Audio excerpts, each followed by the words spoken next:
Picar de mi pueblo da un título multi-interpretable. Picar, minha estimação, significação. Se picar de scorpion of gente de colega, não é que colega que pica, pero está morde, pero popularmente bisa de colega picar.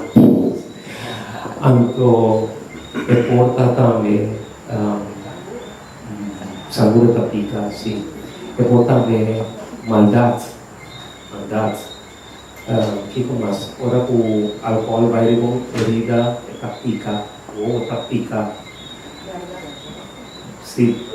Anto ang regalo na yun, at inangay ka pika din yung pueblo. Anto di ba lumo dyan po kiting pika din yung pueblo. Yan, promente. Pusang rough din yung pueblo. Pusang cruel din yung pueblo. Pero nosta bisa también é presta pica.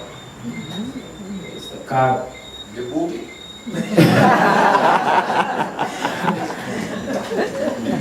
No, é um pouquinho barato. Pero, de uma ou outra maneira, se não tem só botar bem sobre literatura e coisa bem como tem regalo. De uma ou outra maneira, tudo é sentido, tudo é como a pessoa não diz a palavra pica, também jeito. So, grande na pessoa também quando fruta por exemplo tem buraco para não estar e tem picar de para. Então, né, quando eu buki, chola na puta buki, eu também buki tem história na para, chola na puta dica. Pueblo também tem sentido multi-interpretável aqui na pueblo porta pessoa, população. E porta Ângelo mesmo também é protagonista. Se Ângelo está representando a pessoa, ficar e me pode portar ficar com Ângelo a cometer. Mas é mesmo também que todo mundo não pode ser uma pessoa com paraíso, porque um paraíso, porque ficar de paraíso, vai de para com ele. Que mesmo um dia mais título que ela está bom título.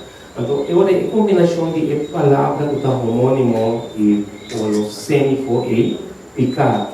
Tem que frase, picar de mi pueblo, mas contra esse picar de mi pueblo, ela tem um título metafórico bastante interessante. Eu mencionava a palavra fenômeno de Ângelo.